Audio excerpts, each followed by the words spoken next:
Hello, family. Praises to the Most High. Bless you all. I pray everyone is doing well. We're still in the book of Jasher. We're at chapter 61. That's where we left off. We'll pick up there, verse 1 of chapter 61 of Jasher. It came to pass at that time, Pharaoh, king of Egypt, commanded all his people to make for him a strong place in Egypt. And he also commanded the sons of Jacob to assist the Egyptians in the building, and the Egyptians made a beautiful and elegant palace for a royal habitation. He lived there, and he renewed his government, and he reigned securely. 3. And Zebulun, the son of Jacob, died in that year. That is the 72nd year of the going down of the Israelites into Egypt. Zebulun died 114 years old and was put into a coffin and given into the hands of his children. 4. In the 75th year, his brother Simon died. He was 120 years old at his death, and he was also put into a coffin and given into the hands of his children. 5. Zepho, the son of Eliphaz, the son of Esau, captain of the host of Angeas, king of Dinhaba, was still daily enticing Angeas to prepare for battle to fight with the sons of Jacob in Egypt. Angeas was unwilling to do this thing, for his servants had related to him all the might of the sons of Jacob, what they had done to them in their battle with the children of Esau.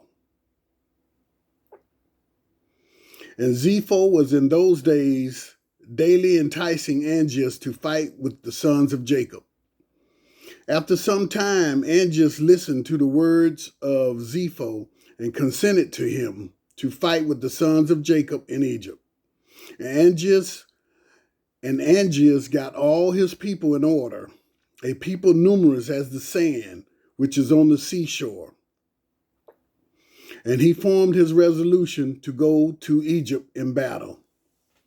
8. Among the servants of Angeas was a youth, 15 years old, Balaam, the son of Beor, and his name, and the youth was very wise and understood the art of witchcraft. 9. And Angeas said to Balaam, "Summon for us, I pray you, with the witchcraft, that we may know who will succeed in this battle to which we are now proceeding." 10. And Balaam ordered that they should bring him wax, and he made thereof the likeness of chariots and horsemen, representing the army of Angeas and the army of Egypt. He put them in the cunningly prepared waters that he had for that purpose. And he took in his hand the boughs of myrtle trees, and he exercised his cunning. He joined them over the water, and there appeared to him in the water the resembling images of the hosts of Angeas falling before the resembling images of the Egyptians and the sons of Jacob. 11. Excuse me. Balaam told this thing to Angeas, and Angeas despaired and did not arm himself to go down to Egypt to battle, and he remained in his city. 12. And when Zepho, the son of Eliphaz, saw that Angeas despaired of going forth to battle with the Egyptians, Zepho fled from Angeas, from Africa, and he went and came to Chittim. 13. And all the people of Chittim received him with great honor, and they hired him to fight their battles all the days. Zepho became greatly rich in those days, and the troops of the king of Africa still spread themselves in those days. The children of Chittim assembled and went to Mount Cuptizia,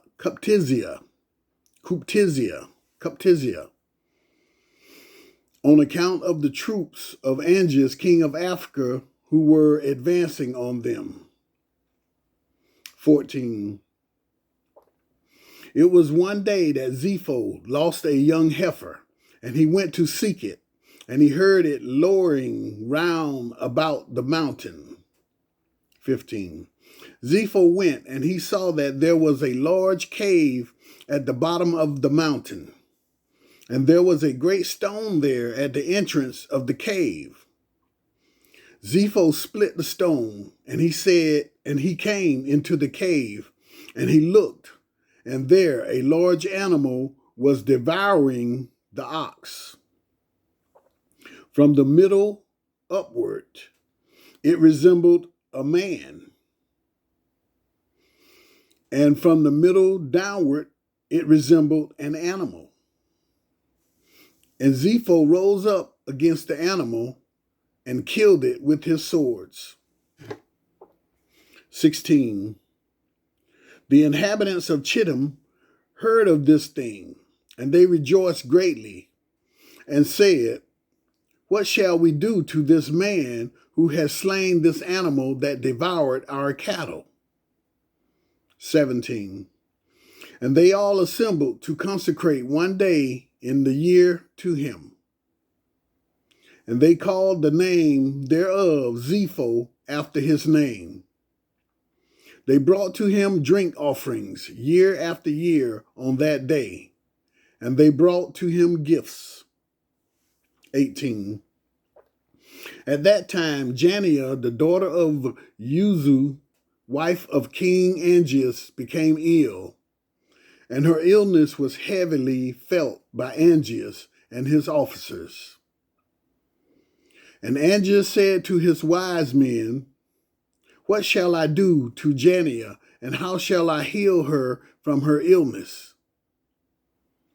And his wise men said to him, "Because the air of our country is not like the air of the land of Chittim, and our water is not like their water, therefore from this has the queen become ill." 19. For through the change of air and water she became ill, and also because of her country she drank only the water which came from Perma, which her ancestors had brought up with the bridges. 20. And Angeas commanded his servants, and they brought to him in vessels of the waters of Perma belonging to Chittim. And they weighed those waters with all the waters of the land of Africa. And they found those waters lighter than the waters of Africa. 21. Angeas saw this thing, and he commanded all his officers to assemble the hewers of stone in thousands and tens of thousands. And they hewed stone without number. The builders came, and they built a greatly strong bridge, and they conveyed the spring of water from the land of Chittim to Africa. And those waters were for Janiah, the queen, and for all her concerns, to drink from and to take and to bake, wash and bathe with, and also to water all offspring from which food can be obtained, and all fruit of the ground. 22. And the king commanded that they should bring of the soil of Chittim in large ships, and they also brought stones to build there.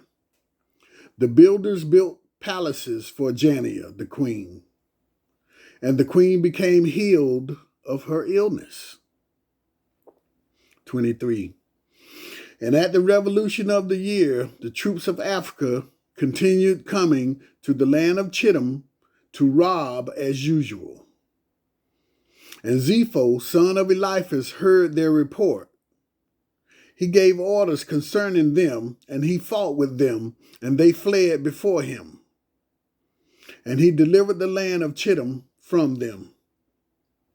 24. And the children of Chittim saw the bravery of Zepho, and the children of Chittim resolved and made Zepho king over them. He became king over them, and while he reigned, they went to subdue the children of Tubal and all the surrounding islands. 25. Their king Zepho led them, and they made war with Tubal and the islands, and they subdued them. When they returned from the battle, they renewed the government for him. And they built for him a very large palace for his royal habitation and seat. And they made a large throne for him. Zepho reigned over the whole land of Chittim and over the land of Italia 50 years. That's the end of chapter 61. Chapter 62, verse 1.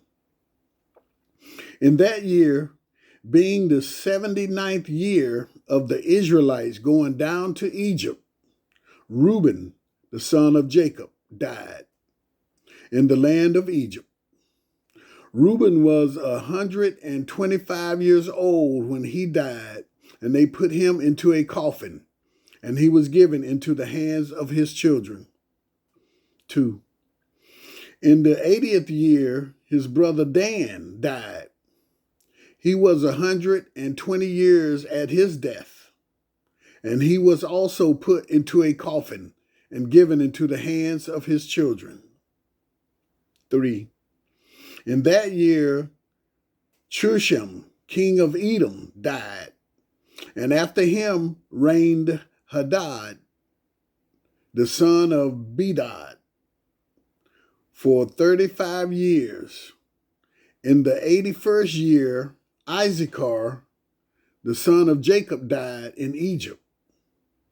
And Issachar was 122 years old at his death. He was put into a coffin in Egypt and given into the hands of his children. 4. In the 82nd year, Asher, his brother, died.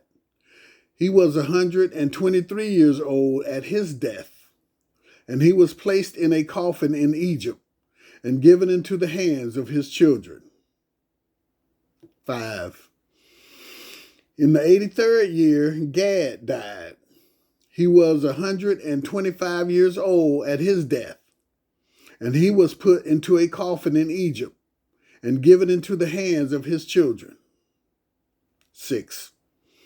And it came to pass in the 84th year, that is the 50th year of the reign of Hadad, son of Bedad, king of Edom, that Hadad assembled all the children of Esau.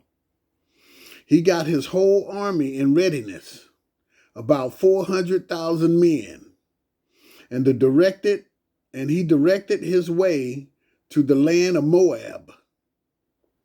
He went to fight with Moab and to make them subordinate to him. 7. The children of Moab heard this thing, and they were very much afraid.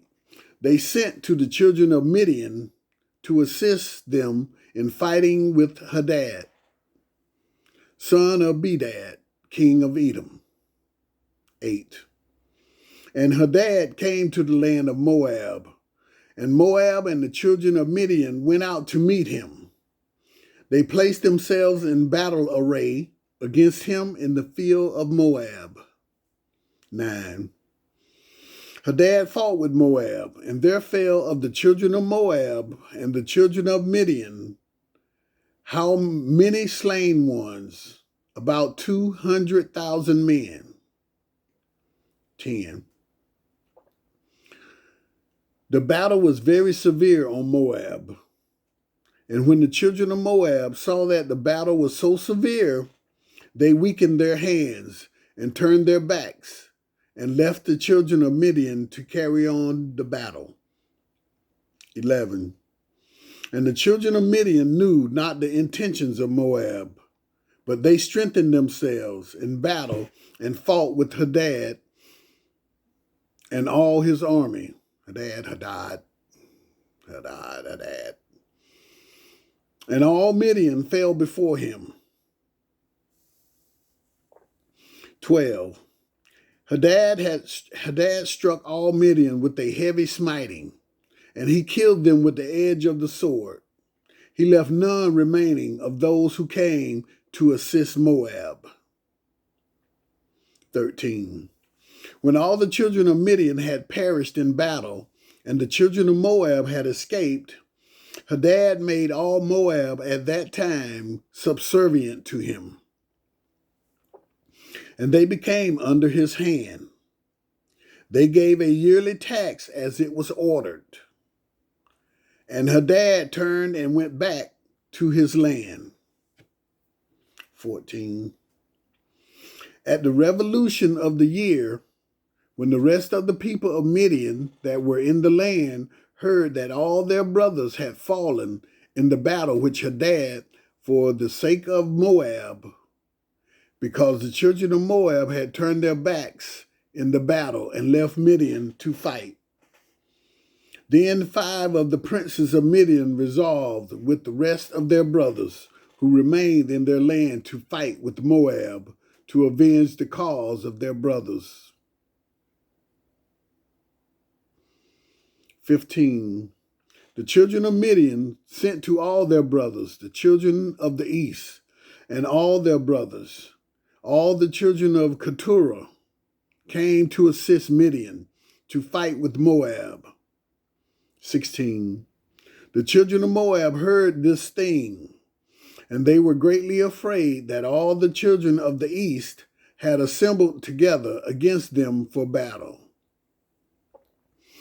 And they, the children of Moab, sent a memorial to the land of Edom to Hadad, the son of Bedad, saying, 17. Come now to us and assist us, and we will strike Midian.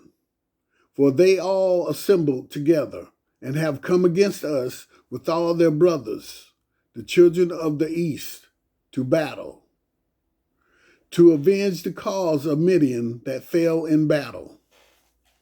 18.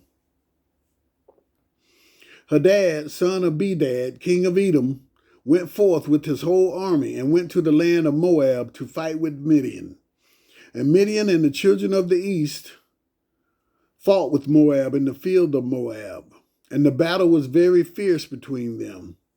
19. Hadad struck all the children of Midian and the children of the east with the edge of the sword.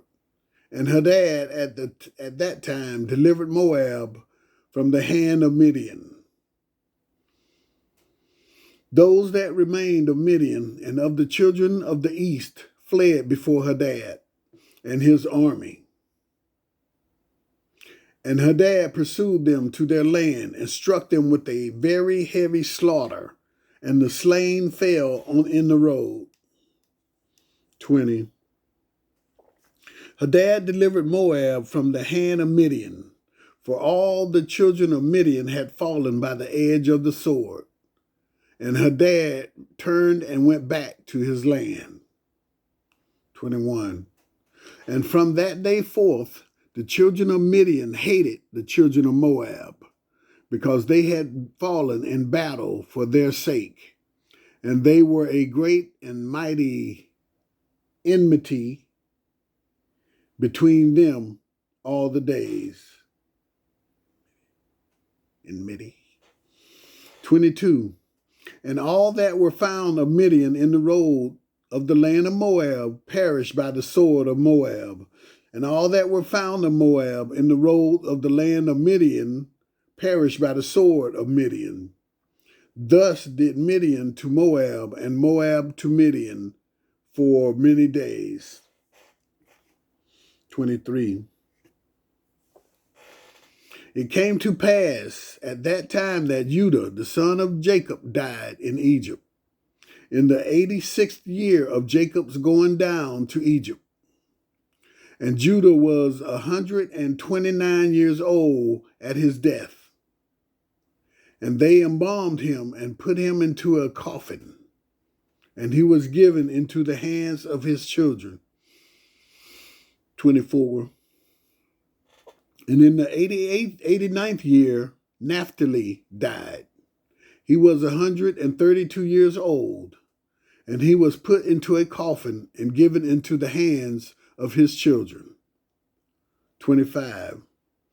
It came to pass in the 91st year of the Israelites going down to Egypt, that is the 30th year of the reign of Zepho, the son of Eliphaz, the son of Esau, over the children of Chittim.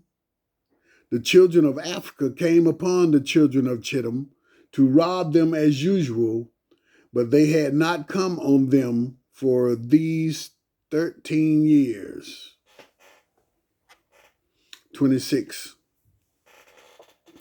They came to them in that year, and Zepho, the son of Eliphaz, went out to them, and with some of his men, and struck them desperately.